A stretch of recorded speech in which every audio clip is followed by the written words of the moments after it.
It is not the critic who counts, not the man who points out how the strong man stumbles, or where the doer of deeds could have done them better. The credit belongs to the man who is actually in the arena, whose face is marred by dust and sweat and blood, who strives valiantly, who errs, who comes short again and again because there is no effort without error and shortcoming, but who does actually strive to do the deeds, who knows great enthusiasms, the great devotions, who spends himself in a worthy cause, who at the best knows in the end the triumph of high achievement, and who at the worst, if he fails, at least fails while daring greatly, so that his place shall never be with those cold and timid souls who neither know victory nor defeat. This quote from Theodore Roosevelt has always given me the shivers. It is essentially a retelling of the phrase, better to have tried and failed than to have never tried at all, but written so eloquently that is somehow simultaneously motivating and provoking. His mention of cold and timid souls is only given less than half a sentence at the very end, as if those souls are hardly worth the mention at all, except out of obligation. I'm always immediately filled with the desire to prevent myself from ever being one of those souls. This season's Run with the Wind is the embodiment of this quote for me. Haiji has got to know that there's no way his team is anywhere near ready for Hakone Ekiden. They're out of shape, lack motivation, and are competing against those that seemingly have been at it their whole lives.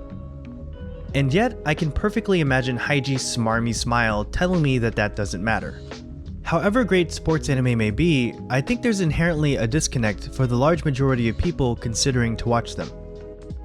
Like I mentioned in my last video, even against your better judgment, there's always that nagging voice before you pick up a show that says, "Oh, what do I know about archery?" Or, "I've never even heard of Karuta." Just like how you're more willing to put up with a show you have a unique connection with, I suffered through 5 freaking episodes of 2-Car due to my love of motorcycles, you have that barrier to jump through for a show whose subject you aren't already invested in.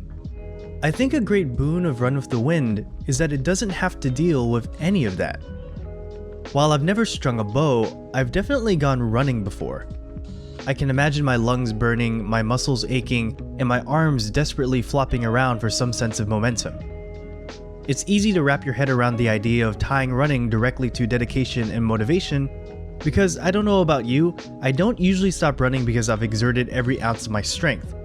Usually it's because I've been drained of my will to keep going. Many other sports shows always seem to start out in the middle of someone's career. This makes sense, you rarely want to spend crucial time on showing the fundamentals being learned when most of the intrigue is further into the sport, the big tournaments, established rivals, etc. Run with the Wind sidesteps this by having the best of both worlds. Its college setting means that it can afford to have its cast be at a variety of different points in their lives.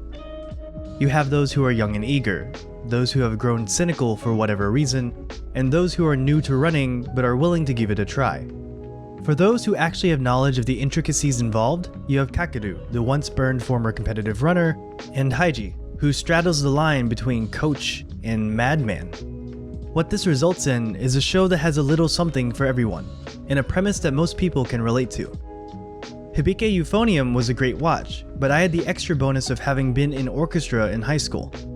So I knew how it felt to practice in preparation for a big concert, the interactions and politics that happened in the meantime, and of course the rush of adrenaline that comes with walking on stage. And while Hibike isn't really about all of that, I definitely think it adds to the experience. In contrast, while many may not have known what Hakone Ekiden is, I know I didn't, you just need to take away that it's almost insurmountable odds. Like I said earlier, most people know how running feels, and the show hasn't focused too much on the technical stuff thus far. As a result, more focus is placed on character motivations and how they relate to running.